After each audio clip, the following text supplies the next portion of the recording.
Welcome back, everyone, to The Deep Dive. This time, we're taking a deep dive into the world of manifestation and healing with R.J. Spina. R.J. Spina. Yeah, a leading voice in metaphysics. We're really going to try to understand Yeah, how our inner world shapes our outer reality. absolutely. And, it's not just theory with Spina, right? I mean, Right. the guy's own story's fascinating. He recovered from paralysis, Yeah.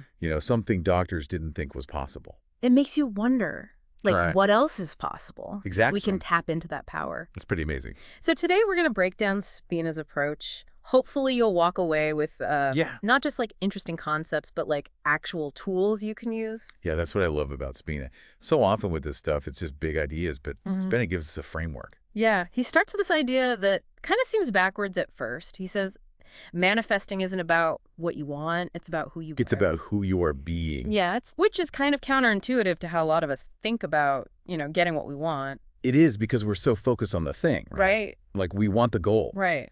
But by fixating on the wanting, he argues we're actually reinforcing that lack in our lives. So if I'm constantly saying I want a new car, I want a promotion, Yeah, I'm actually amplifying the feeling of not having it. exactly. Think about it this way. Have you ever noticed when you desperately want something, it feels further away? Yeah. You're in this loop of longing. Yeah, I think we've all been there. It's like the harder you try to grasp onto it, the Yeah. more it slips through your fingers. So Spina uses this great analogy. Yeah. The universe is like a giant mirror, reflecting our frequencies back to us. Okay. So whatever you're sending out, that's what you're attracting, right? Okay. If you're sending out this frequency of I want, I need, the universe is just going to mirror back Uh-huh. more wanting, Right. not the actual thing you desire. Okay. So, if the universe is a mirror, what are we supposed to be reflecting back? Well, that's where he introduces this idea of what he calls the I am. Okay. It's your true, your divine self, Okay. the source of abundance within each of us. He calls it a fractal of God. I think, for a lot of people, when they hear the idea of God, it might bring up certain images or beliefs. How does he explain this Yeah. in a more accessible way? Yeah, I mean, he's not necessarily talking about, this sort of religious figure. Right. It's more like, think of it as the source of creation. Okay. Pure potential within each of us, Okay. like a seed containing the blueprint for a whole tree. So the I am is that seed of infinite possibility. Mm-hmm. And by aligning with it, we shift from chasing external things to radiating abundance from within. So it's about recognizing that we already possess everything we need Absolutely. within ourselves. Yeah. Okay. Well, if this I am is always there, Yeah. why do we get caught up in the wanting and the striving in the first place? What's blocking us from this inner abundance? Yeah, that's where he talks about this idea of what he calls the ego mind identity. Okay.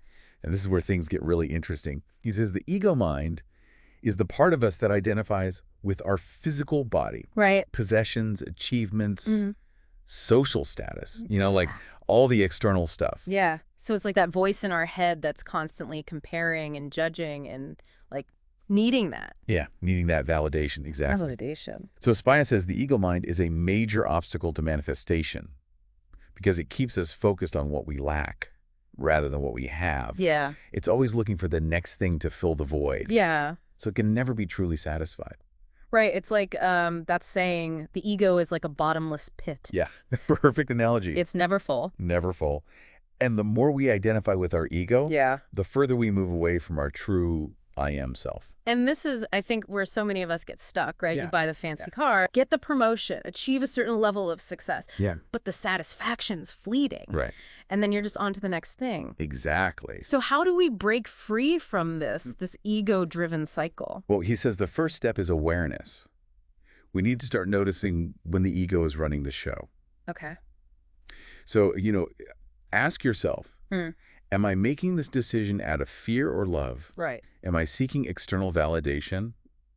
Or am I acting from a place of inner knowing? Yeah. This awareness is crucial. Okay. So let's say, I'm starting to become more aware of my ego. Yeah. I notice it, popping up more in my thoughts and actions. Ah, What's the next step? How do I actually shift from this ego-driven state right. to one where I'm aligned with my I am? Well, this is where Spina's emphasis on presence and non-attachment comes in. Right. He is a big believer in being fully present in the moment Right. rather than dwelling on the past or worrying about the future. Okay. And by non-attachment, he means not getting fixated on a specific outcome or, desperately clinging to how we think things should be. Okay, so this is where it gets a little tricky for me. Yeah. How can I be present and not attached, Yeah. but also, like, still have goals and desires? Right. Like, wouldn't that make me just kind of, like, passive, Right. apathetic? I love that you brought this up. It's something a lot of people struggle with. Yeah. But remember, Spina's story of recovering from paralysis.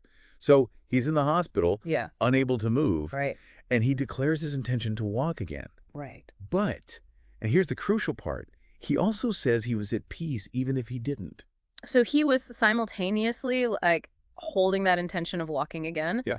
But also, like, the acceptance that he might not. Yeah. How is that even possible? It's powerful. Yeah. So by embracing both of these sort of contradictory states, he neutralized the resistance. Okay. Think about it. When we're desperately clinging to an outcome, right? Yeah. We create all this tension and pressure. Yeah. But when we can detach from the outcome while still holding the intention, Right. it's like we create this space for things to unfold effortlessly. This is making me think about, like, when I was writing my first book, Yeah. I was so focused on, like, getting it published and, the reviews and the sales. Yeah. And it was just like an uphill battle. Yeah. And it wasn't until I was able to just, like, let go of all those expectations and just, like, focus on the joy of writing that things actually started to flow. That's exactly it. Is that what he's talking about? That's a perfect example. Okay. You let go of the attachment to the outcome. Right. You tapped into this state of flow, Yeah.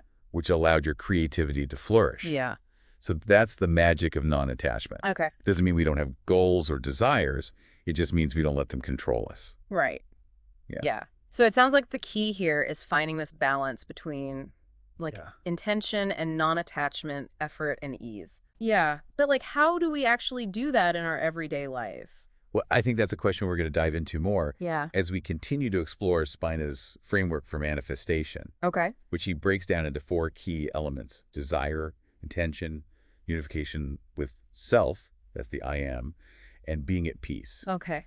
And we'll unpack each of these elements and discuss how they work together to create this powerful force for manifestation. Oh, this is already blowing my mind. I can't wait to dive deeper into these, It's powerful stuff. yeah, concepts and, like, see how we can apply them to our own lives. All right, so we're back and ready to unpack these 4 elements of Spina's manifestation framework. Okay. It's really a simple but powerful model for aligning your inner and outer world. And you know me, I love a good framework. Right. So let's start with that first element, desire. What does Spina say about the role of desire in manifestation? He emphasizes the importance of getting really clear about what you truly desire, not just what you think you should want or what society tells you you should want, Right. but what genuinely lights you up. So, like, tuning into that deep inner yearning, that thing that, like, makes your heart sing, Yes, even if it seems a little crazy or unconventional. exactly. He encourages us to tap into that childlike sense of wonder and excitement. Remember when you were a kid and you wanted something with your whole being, Yeah. no limitations, no doubts? That's the kind of desire he's talking about. It reminds me of that quote, if your dreams don't scare you, they aren't big enough. Oh, I love that. Yeah. Spina would definitely agree. He says our desires are clues to our soul's purpose, Okay. and that by honoring them, we align with our true path. Okay, so once we've identified our true desires, what's the next step? Like, how do we move from just wanting something to actually bringing it into reality? That's where the second element comes in, intention. Okay. He talks about setting clear and powerful intentions. Mm-hmm.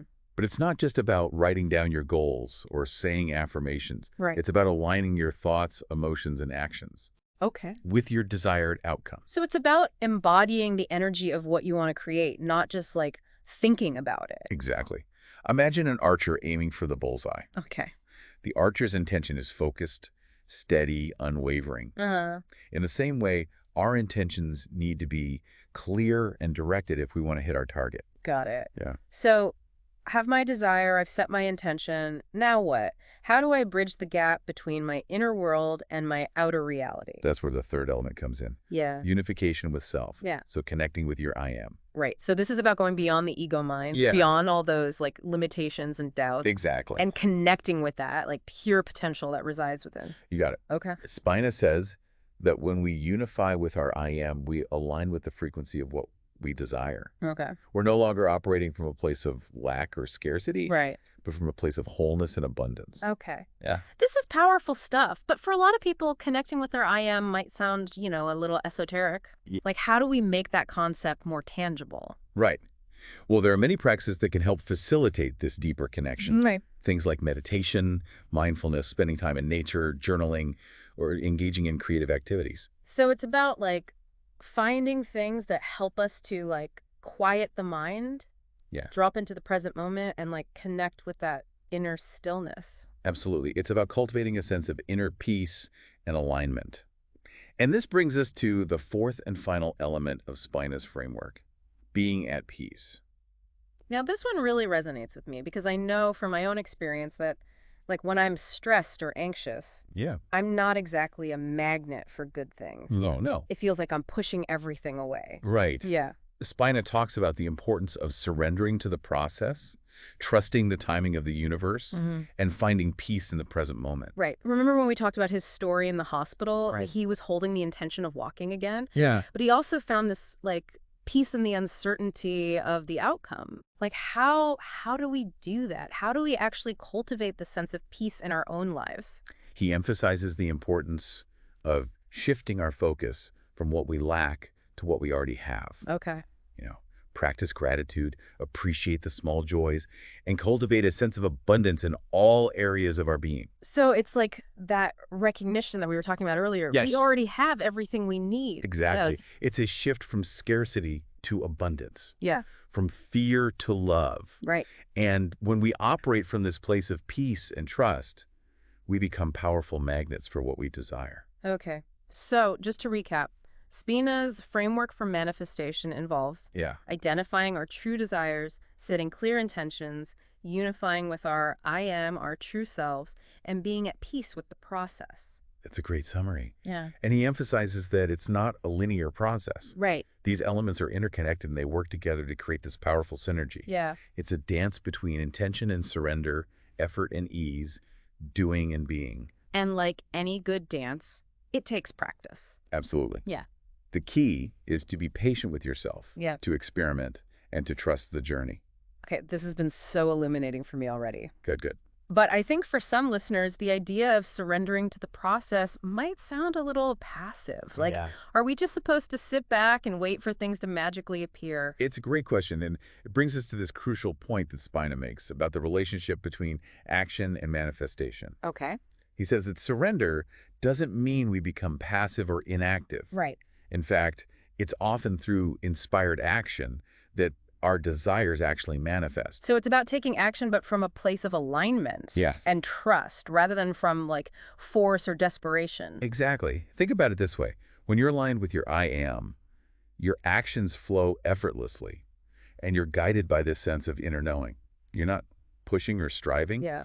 You're allowing things to unfold naturally. Okay. It's like when you're driving on a clear road with no traffic. You can like relax, enjoy the scenery, trust that you'll reach your destination. Perfect analogy. Yeah. And Spina says that doubt is like hitting traffic on that road. Uh-oh. Yeah, it throws us off course, and it makes the journey feel much harder Right. than it needs to be. Oh, doubt, that pesky voice Right. that can like sabotage even our best intentions. Yeah. How does Spina address this? He says doubt is a natural part of the process, but it doesn't have to control us. Okay. Remember that analogy he uses? He describes doubt as a branch growing off the main trunk of our life plan. Right. It's a distraction, a detour that can lead us away from our true path. Okay, so it's not about trying to like eliminate doubt altogether. Right. It's just about recognizing it as a temporary obstacle. Exactly. Okay. And he gives us practical tools for navigating those moments of doubt. Okay. Shift your focus back to the present moment. Right. Reconnect with your I am. Yeah. Remind yourself of your true power as a creator. So it's like choosing faith over fear, trust over doubt. Exactly. Yeah. And it's about remembering that we're not alone in this journey. Right. He emphasizes the importance of connecting with a supportive community, Yeah. whether it's through like-minded friends, spiritual groups, or mentors who can offer guidance and encouragement. Yeah, sometimes you just need that little reminder that you're not crazy Exactly. for believing in the power of your own mind. Yeah. And remember, Spina's own story is a testament to the fact that anything is possible when we tap into our inner power. Right. He defied medical expectations. We did. Recovered from paralysis. I mean, that's a pretty powerful example Powerful example. of what can happen when we align with our I am and surrender to the process. Absolutely. It's so inspiring. It really makes you wonder, like, what else is possible? Oh. You know? What limiting beliefs are we holding on to Yeah. that might be preventing us from experiencing our full potential? That's a question worth pondering. And as we continue to explore Spina's work, I invite you to consider this. How can you apply these principles to your own life? This has been such a rich conversation. I feel like I'm already starting to shift my perspective on manifestation. But before we wrap up, I want to touch on Spina's analogy of breathing. Yeah. And how it relates to giving and receiving. Okay. Because this is something that really stood out to me. Yeah, he says that giving and receiving are two sides of the same coin, just like inhaling and exhaling. Right. We can't have one without the other. Uh-huh. It's a natural rhythm, a flow of energy that's essential for creating abundance. So just as we breathe in oxygen to nourish our bodies, Yes. we need to give freely to nourish our souls and create a space for abundance to flow back to us. Exactly. And he's not just talking about material things. Right. It could be our time, our talents, our love, our compassion. Right. It's about creating this cycle of generosity and abundance Yeah. that benefits both ourselves and others. It's really reframing the idea of giving then. It is. It's not about like depleting ourselves. Yeah. It's about creating a flow. Yes, it's about flow. Yeah. Spina reminds us that the universe operates on this principle of reciprocity. Okay. What we put out into the world, we receive back, often in unexpected ways. Right. It's like that saying, the more you give, the more you receive. Exactly. But it's not about giving with the expectation of getting something back. Right. It's about giving from a place of love Yes. and abundance. Yes. And trust. Yeah, knowing that the universe will always provide. Trusting the flow of energy, Right. allowing ourselves to be both givers and receivers. This whole conversation has just like really shifted my perspective on manifestation. Good. You know, it's not about forcing outcomes. It's Right. about aligning with our true selves. Yes. Cultivating a state of peace and trust. Yes. Taking inspired action. Beautifully said. It's a journey of self-discovery and empowerment. Yeah. And as we wrap up our deep dive into Spina's work, I encourage you to reflect on these key takeaways and consider how you can integrate them into your own life. This has been such an insightful and inspiring conversation. Good. But before we say goodbye, I'd love to hear your final thoughts on what we've explored today. Okay. What's the one thing you hope our listeners will take away from this deep dive? Well, if there's one thing I hope listeners take away from this deep dive into Spina's work, it's that you are not just a passive observer in your own life. Right. You are a powerful creator, capable of Right. shaping your reality. It's so empowering. Yeah. It really flips the script on how we usually think about manifestation. It does. You know, it's not just wishful thinking. It's about Yeah. taking ownership. It is. And what I love about Spina's approach is that he gives us this framework. Yeah. You know, those four elements: Mhm. desire, intention, unification with self, Right. and being at peace. These aren't just these abstract concepts, they're actionable steps. So instead of getting caught up in like the how, you know, Yeah. all those techniques and strategies. Yeah, the tips and tricks. Yeah, he's really encouraging us to focus on like cultivating this state of being that's aligned with our desires. Exactly. And recognizing that we already possess everything we need. Right. The I am's always there, waiting to be tapped into. Uh-huh. This makes me think about all the times I've tried to like force things to happen, Yeah. control every outcome. It's exhausting. It is, and it rarely works out the way we want it to. No, it doesn't. It's like trying to swim upstream against a strong current. Right. It's a lot of effort and very little progress. Yeah. But when we surrender to the flow, trust the process, allow things to unfold naturally, it's like we're gliding downstream.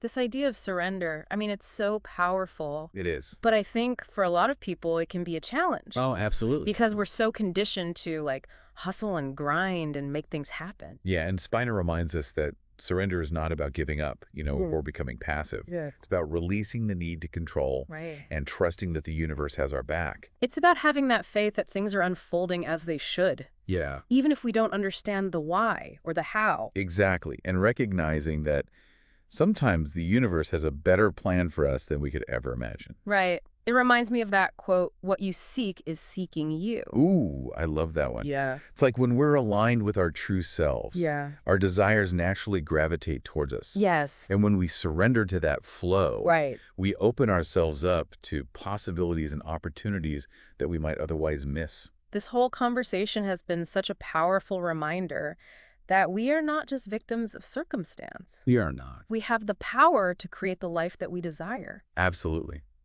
We are powerful creators. And it all starts with shifting that perspective, Yes. cultivating a state of being that's aligned with abundance, Yes. and taking inspired action. Beautifully said. It's a journey of self-discovery and empowerment. Yeah. As we wrap up our deep dive into Spina's work, I encourage you to reflect on these key takeaways and consider, how can you integrate them into your own life? This has been such an insightful and inspiring deep dive into the world of manifestation and healing with R.J. Spina. It has. Hopefully you gained some valuable takeaways that you can start applying to your own life. Yes. And as you go about your day, consider this. How can you cultivate more presence, more peace, and more abundance in your life? Beautiful. What steps can you take today to align with your true self and create that reality that you desire? Thanks for joining us on the deep dive. Until next time, keep exploring, keep creating, and keep believing in the power of your own mind to shape your reality.